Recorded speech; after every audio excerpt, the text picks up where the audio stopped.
वर्षों का सपना पूरा हुआ। जी हाँ, वर्षों का सपना पूरा हुआ और मैं अंततः बिहार से भीमा शंकर महाराष्ट्र अपनी बाइक से पहुंचा।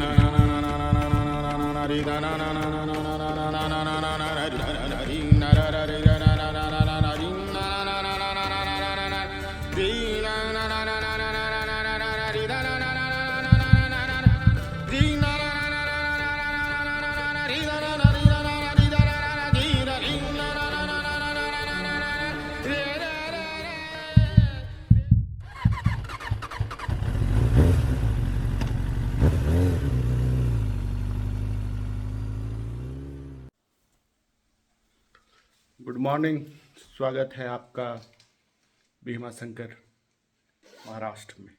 और हम रुके हैं यहाँ के MHTC के रिसोर्ट में।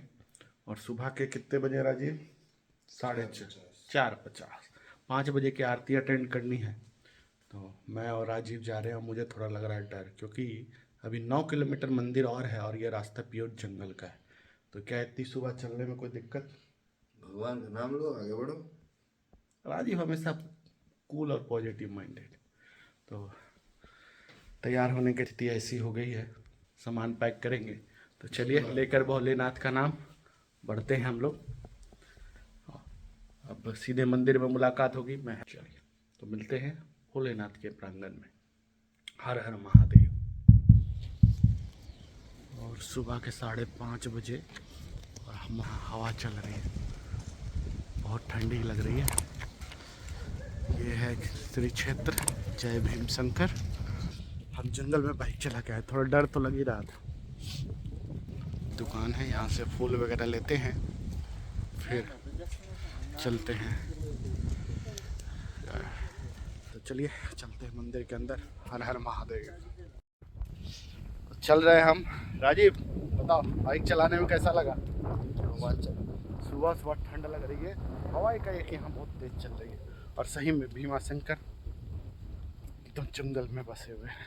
अच्छा, तुम बताओ कि तुम्हें जो डर लग रहा था आते वक्त, उसका क्या हुआ? उसका कुछ नहीं हुआ, थोड़ा डरपोक टाइप का आदमी, जंगल उंगल में डर लगता ही है। नहीं तो इसीलिए तो कहा था भगवान का नाम लो और आगे बढ़ो। यस, तो लेकर प्रभु का नाम। ज़्यादा भीड़ नहीं है मंदिर में, एक ही दुकान खुली है। तो हमने फूल माला बेलपत्र लिया है। और मंदिर के में जो भैया फूल बेच रहे थे, उन्होंने बताया कि 5:30 बजे आरती होती है और मोबाइल अलाउड है। तो 4 मिनट है। यहाँ कुछ सीढ़ियाँ उतरनी पड़ती हैं, ये एक तरह से तलहटी में। तो भीमा शंकर के बारे में ये कहा जाता है कि यहाँ पे कुंभकर्ण के जो पुत्र थे, उनका वध हुआ था। चलिए चलते हैं लेके प्रभु का नाम।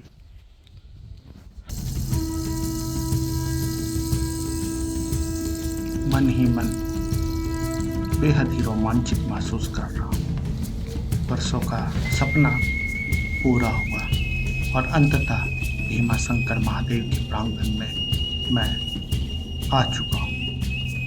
तो चलिए चलते हैं मंदिर के अंदर, शिव और शिवत्व को महसूस करने के लिए।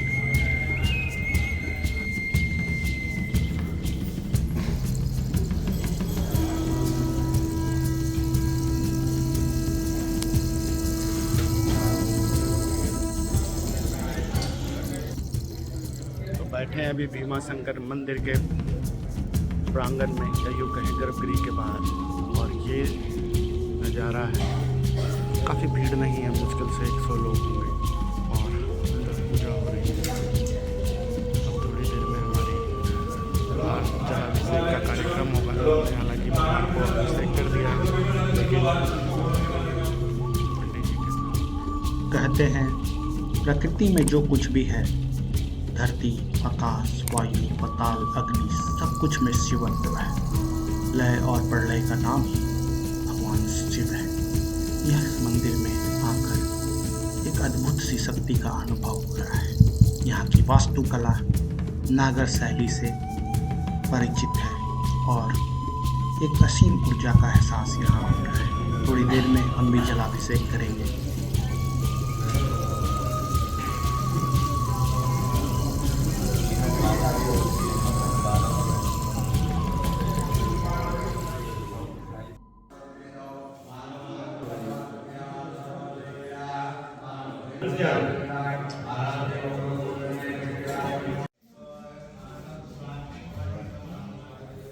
कैसा लग रहा है? सिर्फ एक ही वर्ड, अद्भुत। सुबह की ब्रह्म मुहूर्त की वेला, ठंडी हवा, इस मंदिर में होने वाले मंत्रोच्चार और यहाँ की काली चट्टानों की एक अजीब सी चमक ने हमें मंत्रमुग्ध कर दिया और हम भी भगवान भोलेनाथ की आराधना में लीन हो गए। मुझे तो ये भी सुन नहीं रहा कि मुझे क्या क्या रिकॉर्ड करना है। डमरूधारी के पुजारी है, अब हमारी बारी है। जी हाँ, आखिर वो पल आ गया जब मुझे अनुमति मिली गर्भगृह में जाकर भगवान भीमाशंकर ज्योतिर्लिंग में विराजमान भगवान भोलेनाथ के पूजा करने की, अभिषेक करने की। मंदिर प्रशासन ने यहाँ एक शुल्क निर्धारित की है और व्यवस्था बहुत अच्छी है।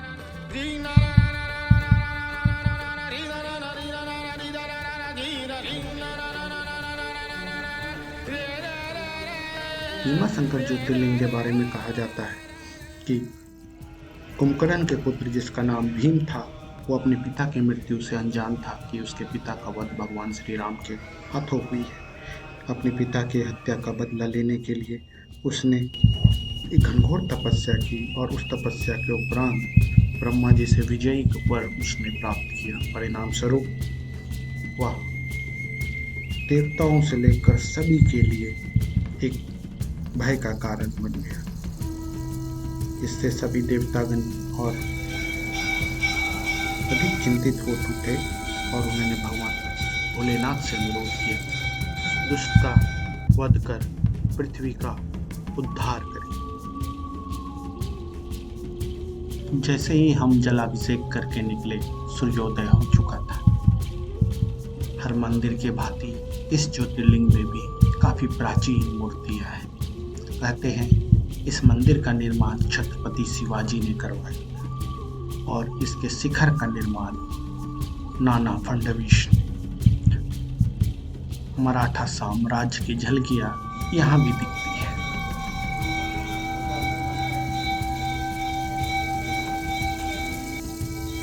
तो पीछे आप जो देख रहे हैं, ये है भीमाशंकर टेम्पल ज्योतिर्लिंग और यूनिक लोकेशन। चारों तरफ पठारियां हैं और बीच में यह मंदिर है। ऐसा लगता है कि कटोरे की पेंदी की तरह यह गहराई में स्थित एक मंदिर है। तो यहाँ की हवा भी बहुत शीतल है।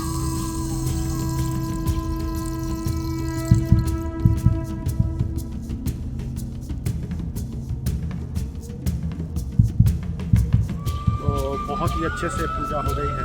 हमने आरती किया, अंदर बैठ के किया। गर्मी में तो अंदर वीडियो अलाउ नहीं था, लेकिन एक फ़ोटो किसी तरह मिल गया हमें, वो फ़ोटो मैं अभी डाल दूंगा।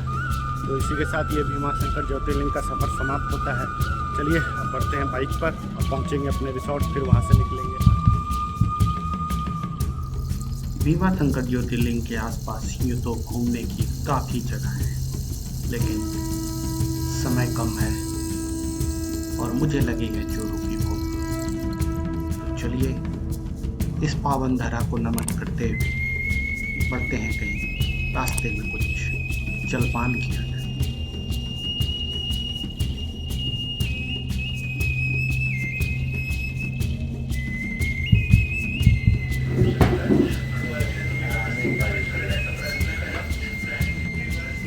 पोहा खाने रुके हैं हम। राजीव ने कहा भूख लग गई है, पोहा और चाय। बाइक लगी है, पीछे गर्मा गर्म पोहे हैं, आलू बड़ा, आलू के पकौड़े तल रहे हैं। अब पूजा के बाद पेट पूजा भी तो जरूरी है। तो फिर हम बढ़ेंगे रिसोर्ट, चेन क्लीन करना है और बढ़ना है आगे।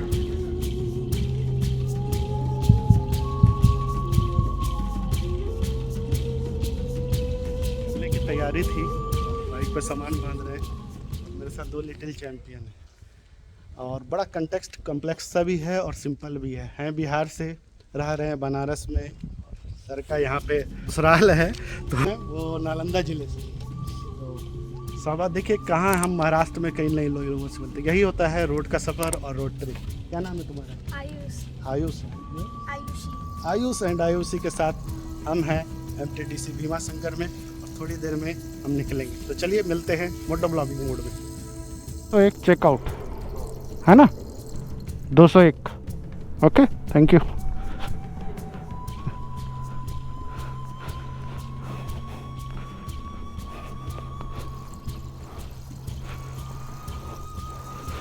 तैयार हम बहुत अच्छे से, आपने देखा हमने पूजा की, सुबह 5:30 बजे जंगल में पहाड़ी चलाई, भीमा शंकर पहुँचे, वहाँ बहुत अच्छे से जलाभिषेक किया,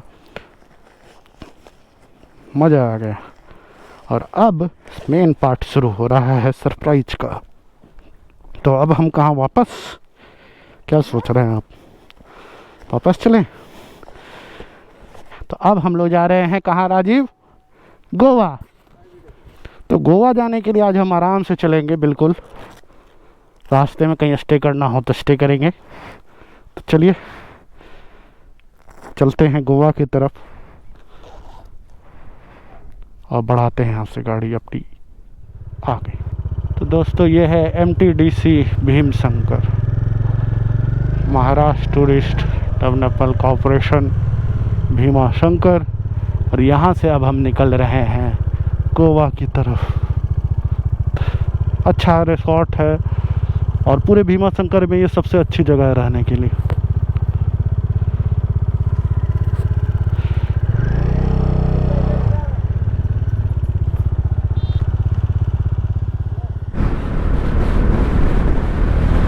हम बढ़ रहे हैं सीधे पुणे हाईवे की तरफ और ये है भीमा शंकर अभ्यारण्य का इलाका। और निश्चित तौर पे अभी जो रिसेंटली 5 सालों में मैंने जितने ज्योतिर्लिंग दर्शन किए हैं उसमें भीमा शंकर थोड़ा दुर्गम है, इंटीरियर है और बिल्कुल अभ्यारण्य के बीच में है। तो बहुत ही अच्छे से हमारी पूजा हुई। हालांकि भीमा शंकर में मोबाइल अलाउ है कि आप अंदर मोबाइल ले जा सकते हैं, अन्य मंदिरों की तरह वहाँ रोकने के लिए प्रतिबंध नहीं है, लेकिन आप बहुत ज़्यादा अंदर की फ़ोटोग्राफ़ी और वीडियोग्राफी नहीं कर सकते। और सही बात, अगर मैं सच कहूँ तो जब आप पूजा करने जा रहे हैं, भगवान भोलेनाथ को याद करने जा रहे हैं, उनका अभिषेक करने जा रहे हैं, तो अगर आप रिकॉर्डिंग करते हैं तो निश्चित तौर पे आप बहुत ज़्यादा ध्यानपूर्वक नहीं कर पाएंगे। इसलिए मैंने बहुत ज़्यादा रिकॉर्डिंग नहीं की, लेकिन जो मेरा दर्शन का अनुभव रहा, जो अभिषेक का अनुभव रहा, वो बहुत ही अच्छा रहा। गणेश्वर में निश्चित तौर पे काबिल तारीफ़ पूजा थी, यहाँ पर भी एक बहुत अच्छी पूजा हुई। और अब मेरा जो ट्रिप था वो यहीं तक का था, लेकिन राजीव ने मुझे इंडियन बाइकर वीक के लिए बनाया है, तो अब देखते हैं। तो बढ़ रहे हैं अब हम गोवा के लिए। चलिए सफ़र को बढ़ाते हैं आगे। सुबह के बज गए हैं 10:30। कहाँ तक आज चलते हैं, क्योंकि राजीव को मैंने कहा है कि गाड़ी खींचनी नहीं है गोवा के लिए, घूमते एंजॉय करते हुए चलेंगे इन खूबसूरत सी बारियों में। तो आप चल रहे हैं मेरे साथ गोवा, मेरे चैनल घुमक्कड़ बिहारी बंदा के साथ, और मैं चल रहा हूँ अपनी डोमिनार, अपनी गरुड़ा के साथ।